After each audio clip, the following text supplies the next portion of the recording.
Alright guys, welcome to RC Mojo. This week we're going to start Project TRX-4 Facelift. I got this TRX-4 within a few days of them arriving in the UK. It's been extremely reliable overall. It's been through a couple of motors due to water damage, and one of the diff lock servos stripped its gears. Otherwise, the only work that's really been done are the brass knuckles, steering servo with its own beck, the wheels, and some lights. The main thing now that's really wrong with it is the bearings are a bit stiff. The outer ones in the axles are most likely a little corroded, and the grease is going to be in a bit of a sad state too. So, to get it back up to scratch, I've got a bearing set. Now these are from Boom Racing, which wouldn't be my first choice, but I got a particularly good deal on them, so I thought I'd give them a go. We've got some new tyres. Now these are the same ones on the Oster chassis. They've worked well enough for the trail running I tend to do. The main thing is they're a little bit taller and squarer, which suits the look I want to end up with. And for the main part of the facelift, we've got a Proline Raptor body. As much as I really like the stock Defender shell, it's really quite heavy, and being a ready to run, every third TRX-4 does look the same, which really isn't any fun. In this week's video, we're going to be prepping the new shell and seeing what else we need to do to make it a good fit. If we open up the cardboard bit at the top of the bag, we see there's some painting tips. It's good to see, so if you've never attempted a body before, you'll at least know where to start. These days though, with forums and YouTube, there's loads of really good guides available. In the bag we have the shell, of course, as well as another bag of paperwork. There's the decal sheet, and as usual with Proline, the details are very good and the material feels very thick and heavy duty. And best of all, they're not pre-cut, so you don't have to worry about the die cutting chopping parts of the decals off. Next are the window masks. Now they're made from a flexible stretchy material, which has its pros and cons. They're kiss cut though, so they should be fairly straightforward to fit. Last out of the bag is a mini catalogue that mainly seems to show off lots of paints. Very colourful, but not really much use to us. The shell is vacuum formed from a sheet of Lexan or polycarbonate. As usual with Proline, the shell is for the most part very nice and thick where it needs to be. The sides are a little bit thin, but they're going to be protected by the rock sliders on the chassis, so that's quite acceptable. Because the body's designed to fit on the long wheelbase TRX-4s, it's also got dimples moulded in for the body post holes. We will of course double check, but assuming they're in the right place, it'll remove one of the most troublesome parts of prepping a new body. Right, there's lots of different ways, methods and practices for prepping a new shell. All have their pros and cons, so I'm not going to say the way I do it is the de facto right way, but this is how I've been doing it for quite a few years and many shells.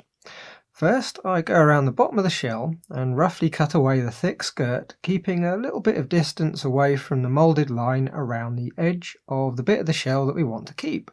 If you have trouble seeing the line, you can use a thin Sharpie to pick it out. Next, I tackle the wheel cutouts. The method I use is to get a brand new knife blade and score the plastic following the moulded line. I can't really show this on the video as I'm leaning around the camera at a bit of an awkward angle, and I'm quite likely to end up slipping and probably stabbing my fingers. Once scored, we can use some scissors to nip the plastic so there's a lead in to the score at each end. This just makes sure the ends of the cuts end up nice and tidy. Next I cut from the bottom edge up to the score, or just slightly short of it, and divide the cutout into segments. Then we just snap the segments out, leaving a fairly smooth edge. We'll almost certainly need to cut more from the arches for tyre clearance later, but this is a good starting point. Rinse and repeat with the other three, and that's the wheel cutouts done. Next we've just got to trim around the tailgate following the moulded line, the front bumper, and lastly the sills. At the moment, if we try putting the body on the chassis, it really doesn't want to fit at all. It looks like at the very least the fake winch on the bumper is going to get in the way, so we'll need to pop the bumper off and remove the winch. There's a couple of screw pins that come out first so the bumper can slide out. Then there's just a single screw on the back that holds the fake winch on. At the back we've currently got a 3D printed high clearance bumper, so we're going to swap that back for the stock one, just so we can get a better idea of how everything's going to fit. It turns out at the front, even with the winch removed, the body is still sitting very high, with the front lip sitting on the bumper. So for now, we'll just leave the front bumper off and work out what to do once the shell is properly fitted to the chassis. If we line up the two dimples at the back over the body posts and level up the shell, we can see it's going to end up positioned pretty much spot on. So I've got no worries about drilling out the post holes right where Proline says. Just like cutting the shell out, there's a good few ways to make the post holes, and there's even some special tools just for the job.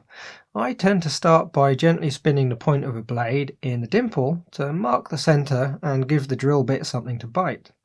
Then, starting with a small drill bit, I'm using a 1.5mm here, drill through the shell. Then work your way up a couple of millimetres at a time until you get to 5 or 6mm. Then, to finish the job, we use a taper reamer until the post just slides in with no fuss.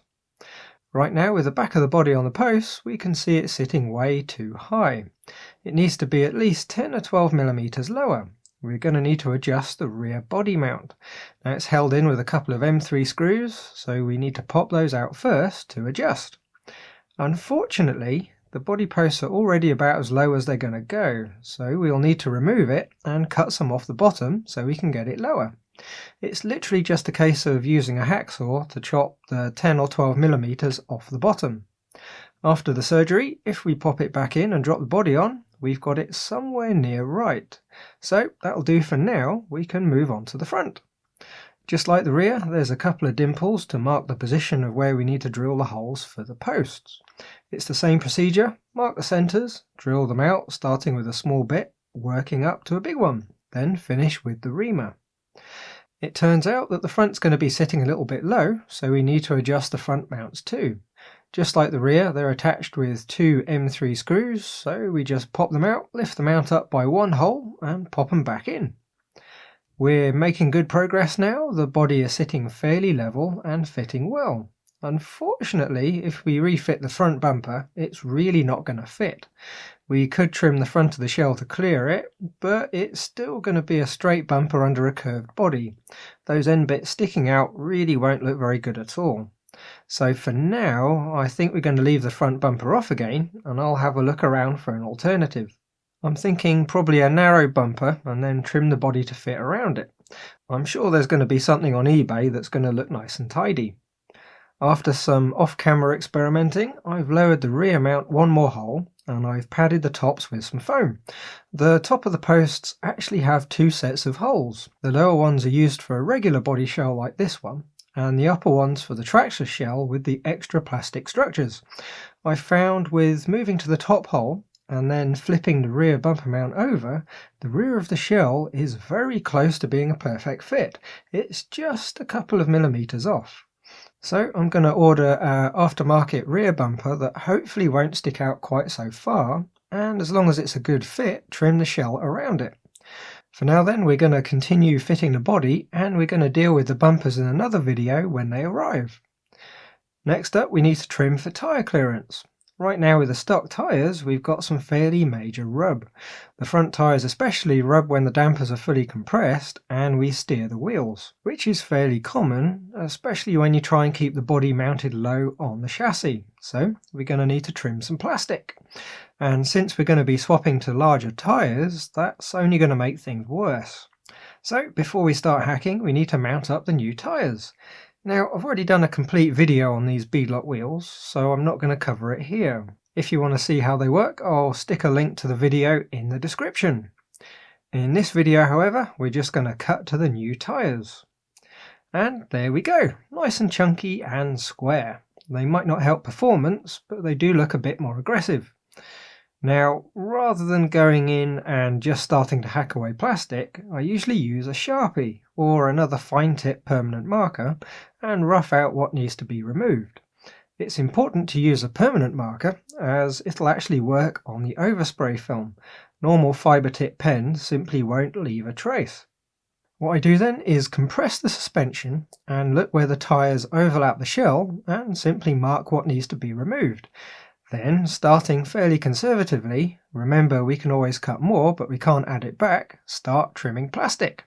Usually it'll take 2 or 3 passes to get the lines where they work, If there's a little bit of rub, it shouldn't really matter too much. Out on the trails, the dampers will very rarely compress all the way, so it should be just fine.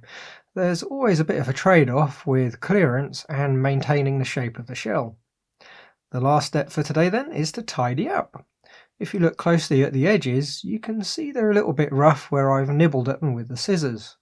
I've tried to always be careful not to nibble too far though, so there's plenty of material there to smooth it out. I found the easiest way is to use a Dremel with a sanding drum at a low speed, keeping the pressure very light and not letting the heat build up so the plastic melts. You want to see plastic dust and not great lumps of molten plastic. After some time and a bit of care, you should end up with some lovely smooth edges and no nibbles or jaggy bits. Now I must admit I am very tempted to start painting, but that would be a bit silly. It's going to be far easier to fit the bumper while the shell's still transparent. It really does make it easier to see what you're doing. For now then, that's going to be it. Next time we might change out the radio gear for a fly sky setup, or if the bumpers arrive we'll do that and lay some paint. There's a bit of a time limit for this build, as I want to take it to the Southern Scale Trader event down in Somerset at the end of the month. It's always nice to have a deadline. Anyway, there we go then. As always, thanks for watching. Like if you liked, subscribe if you haven't, and leave a message if there's something on your mind. Bye guys!